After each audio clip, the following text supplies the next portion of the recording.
BC మంత్రి గారు. అధ్యక్ష వీళ్ళ వైఖరి చూస్తుంటే కడుపులో కత్తులు పెట్టుకొని అలుముకున్నట్టు ఉన్నది. మీ సిబిఐ కేసు గురించి మీరు అనేక సందర్భాల్లో మాట్లాడచ్చు.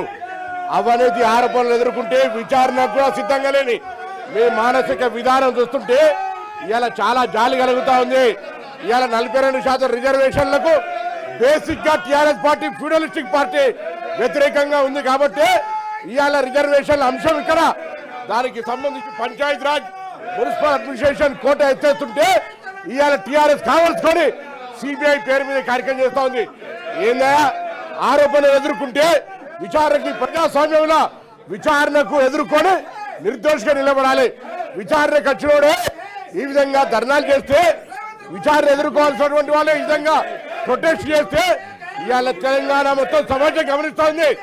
బీఆర్ఎస్ పార్టీ బీసీల పట్ల ఉన్న వైఖరి, బీసీల పట్ల ఉన్నటువంటి ప్రేమ ఏ విధంగా కనబడుతుందో చూస్తా ఉన్నాం. డెఫినెట్లీగా ఇది ప్రజలు గమనించాలి.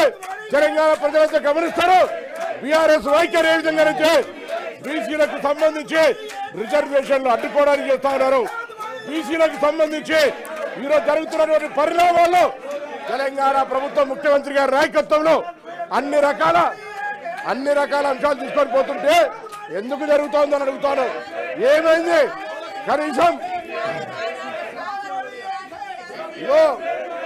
సిబిఐ విచారణకు ఎందుకు వ్యతిరేకిస్తా ఉన్నారు? సిబిఐ విచారణకు ఎందుకు వ్యతిరేకిస్తా ఉన్నారు? సిబిఐ విచారణకు ఎందుకు వ్యతిరేకిస్తా ఉన్నారో అడుగుతా ఉన్నా. ఇవాళ చర్చ ముందు 42% కానీ 42% కానివ్వండి, 42% పేరు మీద అడ్డుకునే కూడా జరుగుతోంది.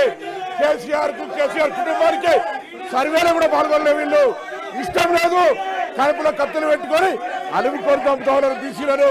ఇవాళ బీసీలకు అన్యాయం చేస్తుంటే కనీసం పార్టీ నాయకత్వం స్పందిస్తలేదు. నేను అడుగుతాను మధుసూదన్ చారి గారు, బండ ప్రకాష్ గారు, ఇలా బీసీలకు సంబంధించి ఒక ప్రక్రియ జరుగుతుంటే అచేతనంగా నిలిచారు. ఈ తప్పిదాన్ని గమనిస్తా ఉన్నారు. చరిత్ర ఊరుకోదు. ఫ్లోర్ లీడర్ గా రాజు గారు కావచ్చు, రమణ గారు కావచ్చు, అందరూ కూడా చెప్తా ఉన్నాం.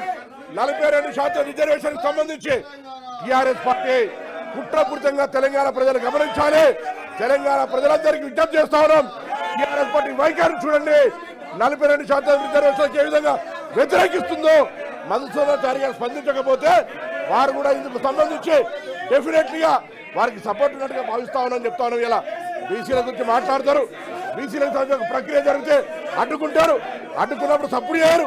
ఇదేం పద్ధతి అని అడుగుతా ఉన్నాం. అందుకే దయచేసి అధ్యక్ష వీళ్ళని వెంటనే ఒక విచారణ ఎదుర్కోలేని అవినీతి పరులుగా అవినీతి ఆరోపణ వస్తే విచారణ ఎదుర్కోక మొగన్ని కొట్టి మొరమర అన్నట్టుగా ఇలా ఈ విధంగా రాద్ధాంతం చేస్తున్నటువంటి వాళ్ళు ప్రజాస్వామ్యాన్ని అపహాసం చేస్తూ ఇలా బీసీల రిజర్వేషన్ అడ్డుకోవడానికి ప్రొటెస్ట్ చేస్తున్న వీళ్ళ మీద కఠిన చర్య తీసుకోవాలని కోరుతా ఉన్నాం. తెలంగాణ ప్రజలు గమనించాలని కోరుతా ఉన్నాం. ఇలా బలహీన వర్గాల నాయకుడు మధుసూదన్ చారి గారు కానీ, బండ ప్రకాష్ గారు కానీ, రాజు గారు కానీ, ఎల్ రమణ గారు కానీ, దాసం శ్రవణ్ ఆనాడు తెలంగాణ ఉద్యమంలో మా పార్టీలో ఉండి మా పార్టీ మీద అడిగినాం. మేము ఇలా పూర్తిగా అచేతనంగా బొమ్మల్లాగా మారకండి. మీ పార్టీకి ఇష్టం లేకపోవచ్చు, కానీ ఇది ఒక చారిత్రాత్మక నిర్ణయం.